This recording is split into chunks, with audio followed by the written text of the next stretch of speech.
Letter 9, Freeport, Venetian Society, Titles of the Nobility, the Dotty, Infant School, by Mary Wollstonecraft Shelley. When I was here last, the duties on all imports to Venice were high, living became expensive, and the city languished. It is now a free port. Everything enters without paying the slightest toll, with the exception of tobacco. The Emperor of Austria grows a wretched plant, to which he gives this name, on his paternal acres, and will not allow his subjects to smoke anything else.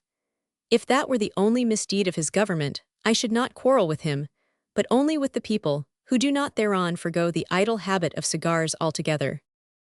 The free port gives a far greater appearance of life and activity to the city than it formerly had, and some luxuries, such as Turkish coffee, and indeed, all things from the East, are much better and cheaper than with us. To the Venetians, coffee stands in lieu of wine, beer, spirits, every exciting drink, and they obtain it in perfection at a very low price. The Austrian is doing what he can to revive trade, so to increase his store, for 2/3 of the taxes of the Regno Lombardo-Veneto go to Vienna. He desires that railroads should be made, and one is being constructed from Milan to Venice. Nay, they are in the act of building a bridge for the railroad carriages from Mestre to the center of the city. However convenient, it is impossible not to repine at this innovation. The power, the commerce, the arts of Venice are gone. The bridge will rob it of its romance. With scarcely any exception, all the Venetians of the higher ranks are at villeggiatura at this season, so we have seen but very few of them. The manner in which the upper-class live is, I fancy, monotonous enough. In the winter, the viceroy comes from Milan to inhabit his palace, and gives a few balls. Some ladies open their houses for conversazioni in the evening, but the usual style is for each lady to have her circle, and the general drawing-room is the opera house, or they assemble in the piazza of San Marco. There is a plentiful supply of chairs before the doors of the principal cafes, and they sit and converse. It is not etiquette for a lady to enter a cafe, and they are shocked at the English women, who do not perceive the difference between eating their ice, or sipping their coffee, in the open piazza, and entering the shop itself. To sit or to walk, listening to the band, and exchanging visits in this glorious drawing-room, lighted up by the mighty lamps of heaven, is, especially to an unhackneyed stranger, a very pleasant way of passing a summer evening. The cafe to which the noble Venetians resort is that of Subtle. Foreigners go next door to Florian, where Galignani is taken in, which is an attraction to the English. That reading does not flourish here may be gathered from the fact that there is no circulating library, nor any literary society, such as are frequent in country towns in France and England, where people subscribe among one another for the supply of books. The French consul tried to establish one, but did not succeed. I think it is Dr. Gregory who says, reading novels is better than a total incapacity to take an interest in books, since it enlarges the mind more than no reading at all. It is sometimes alleged that in a state of society where there is no thought nor desire for the acquisition of knowledge, it is better not to read than to imbibe the opium or exciting cordials of the usual run of novels. The question is whether these works are not a step towards awakening a desire for nobler and more useful mental culture. Meanwhile, to live among a people who do not read, do not desire to learn, presents to us a singular facies of society. What can they do? Many things, it may be said, remain for women in the discharge of their duties, without becoming blue. But the fact is, that a desire for improvement is the salt of the human intellect, that a wish to acquire knowledge is natural to a well-conditioned mind, and ought especially to exist among individuals of that class of society which enjoys uninterrupted leisure. The Italians are delicately organized, and have intuitive taste in music and most of the fine arts, but accomplishments, as they are called, cannot be cultivated to any extent, nor can even a love of duty subsist among the idle, which the Italians proverbially are. Still, among the Venetians, as all over Italy, you must not suppose because they are ignorant, because they live in a confined routine, because to make love in their youth, and take care of their money in later years, be the occupation of the greater number, that you find the provincial tone of a French or English country town. Graceful manners, accents modulated by the kindest courtesy, suavity that is all gentleness, and a desire to do more than please to be useful is innate among them. It reigns in every class of society and wins irresistibly. When I was last at Venice, many years ago, I knew no Venetians, and it so happened that the English whom I saw chose to erect themselves into censors of this people, and to speak of them in unmeasured terms of censure. New to Italy, we believed those who had lived there long. Shelley, in his letters and poems, echoes these impressions. I cannot pretend to say with what justice such opinions were formed.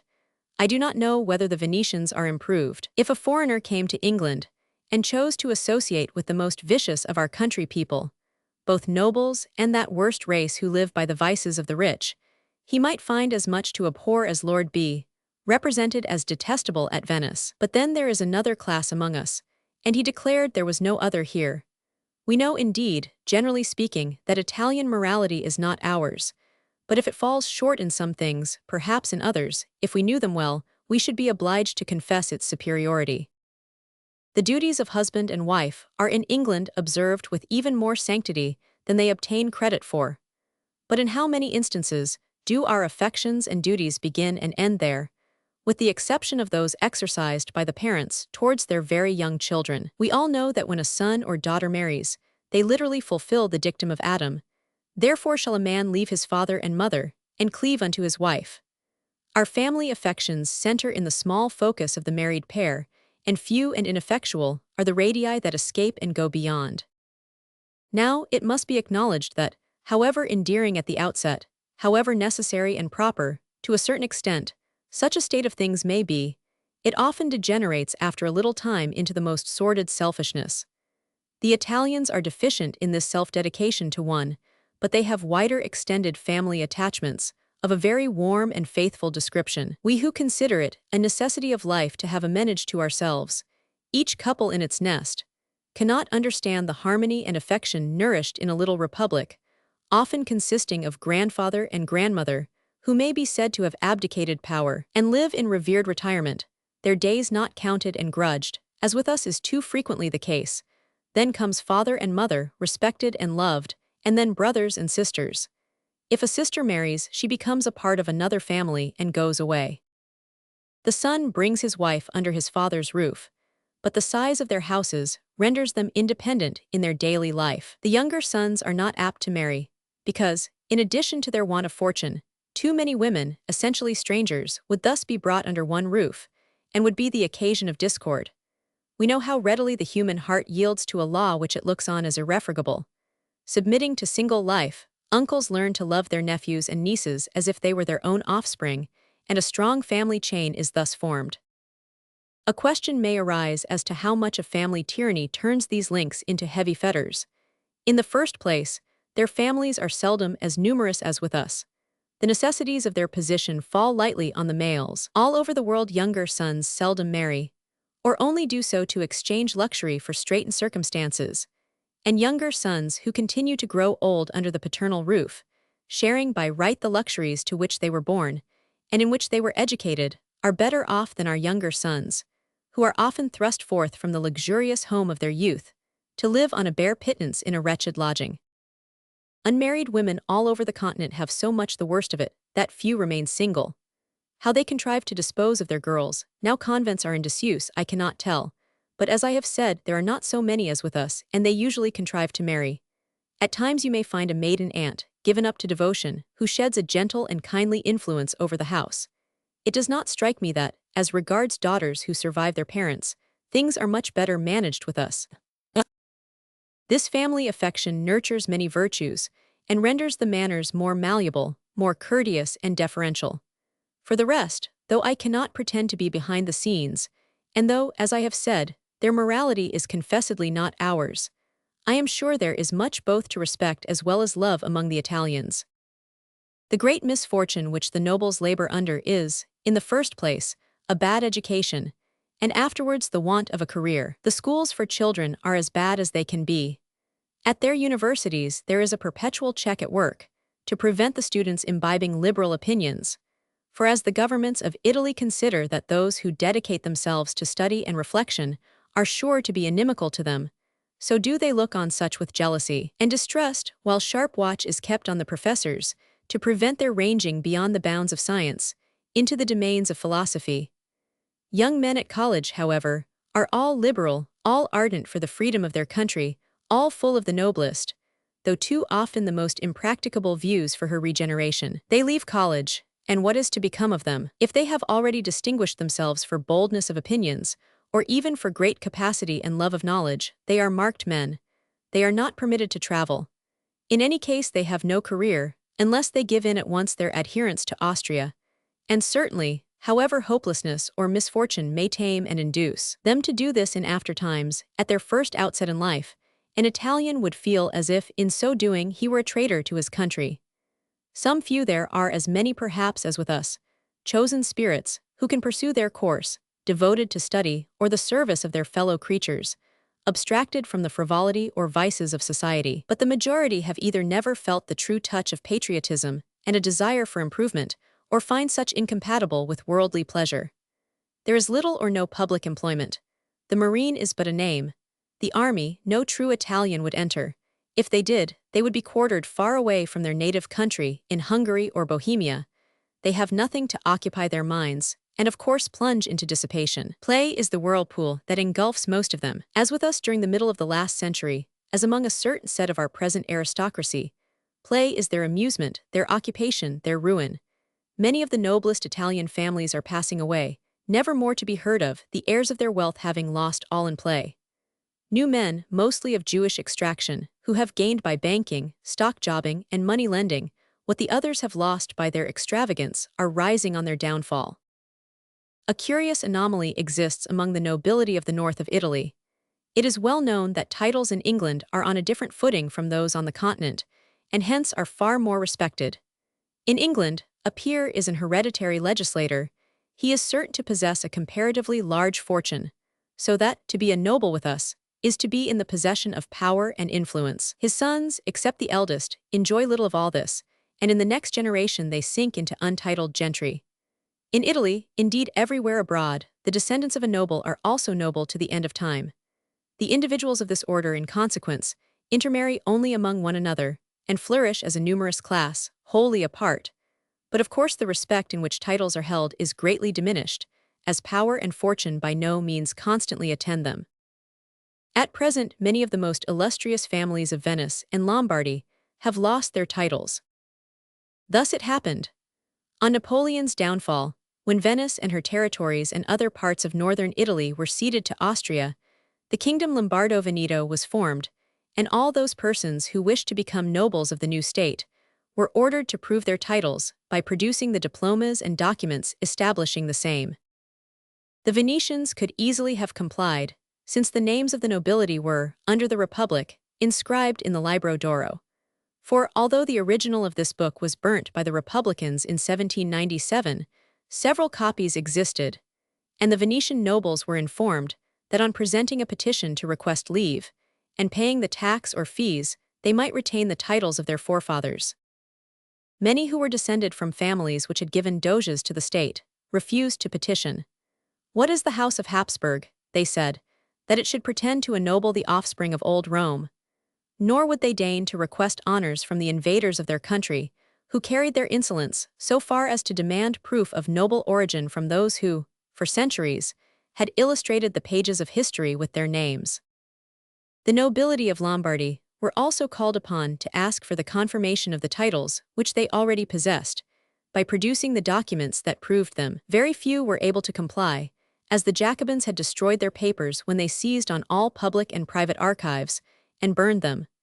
Thus many of the most ancient and illustrious families are deprived of the titles which, for centuries, they enjoyed. These regulations concern that portion of Lombardy lately incorporated in the Austrian kingdom. With regard to the Milanese nobility, and that belonging to the states which Austria possessed before the French Revolution, the edicts touched only the new nobility, for which the Austrian government entertained an antipathy, and was desirous of finding a pretense for depriving of rank. It was often enabled to succeed by taking advantage of some flaw in their diplomas, or in the manner in which they had fulfilled the conditions contained in the article of the Constitution which treats of feudal tenures. It also forced the nobles of Lombardy, who had received additional rank, to choose whether they would belong to the ancient nobility by their old titles, or to the modern by their new. Litta and Visconti, who had been made dukes, as well as others who had been advanced in rank, chose the former, and thus, though of ancient race, belonged to the new nobility. but to return to the more important topic of the state of knowledge in Italy, for this matter of titles is held by themselves in great contempt, and only thought of as marking the desire of Austria to arrogate power and to annoy. The Italians care very little for titles, and I have often heard them say that until they visited France or England, they scarcely knew or cared whether they possessed any. You must not suppose, from what I say, that Italy in no way shares in the enlightenment of the present times. Moreover, the Emperor of Austria admits the diffusion of science in his dominions.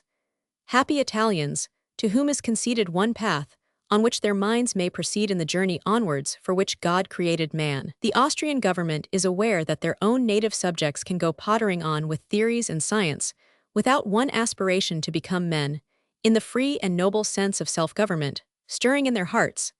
It supposes that it will be the same in Italy, but the people of this country are made of different clay, and it seems to me that as Jehovah hardened the heart of Pharaoh for his own destruction, so does he soften the heart of Prince Metternich, thus to admit a system of improvement into Lombardy, which will hereafter prove the instrument of the overthrow of his power. Science is generally pursued by clever Italians as a mode of employing their understandings, which does not excite the suspicion of government. And scientific meetings, such as assemble with us at stated times in the great provincial towns, take place yearly in Italy. This season the learned met in Padua, and at the inn where we refreshed ourselves in that city, we found tables spread for 300 doti, as they are called. A ridiculous story came to us the other day from across the lagoon. A student of the university looking over the bridge, and seeing come up the river a barge full of pumpkins, cried out, "Vengono I doti, see, they have sent their heads before them." Testa di zucca, or pumpkin-head, answers to our phrase of blockhead. This, however, was regarded as a serious insult, and the offender has been put under arrest, and is to be imprisoned till the great men leave Padua. There is another point for which the government shows toleration, on condition that its own political catechism is taught infant schools. I visited one, and was much interested. It belongs to our district of Venice, and is one among many. It was for both boys and girls under the age of 9. I saw the girls' room first. They learn according to the system now prevalent everywhere for teaching the poor bells and Lancaster S, as it used to be called. There were some 30 or 40 girls, and I am sorry to say they did not show so well as the boys, the cause, I trust, being that the head teacher, a priest, attended only to the latter. I do not mean to detract from the governesses who presided over both schools. They seemed sensible and zealous, and in every way the whole thing was respectable. But the priest, a young man, has a passion for arithmetic. He teaches it with ardor to his pupils, who have a happy knack for the same, and the sums we witnessed brought to a happy conclusion by these little fellows, all under 9 years of age and one between 7 and 8 being the cleverest, were to me quite prodigious. Once the master disputed a point, the boys insisted they were right, and so it proved. We gave the stuns. As to the correctness of the computation, we trusted a good deal to the honor of the governesses and master, but in truth, to see the eager and intelligent way in which the boys answered was quite sufficient, for no one could be so ready and glad unless he felt himself in the right. These children were not pretty. I have often remarked that handsome as the Italian common people are, their children, probably from bad food, are seldom good-looking. Unfortunately, when the children leave the infant schools, their education ends. They fall back on the habits of indolence and ignorance indigenous here. How far their arithmetical studies may conduce to their honesty, I cannot guess. I am not one of those who say, "A little light is better than total darkness," especially in Italy, where the cleverness of the people prevents their ever becoming stupid. They must learn something, and a little good is better than all bad.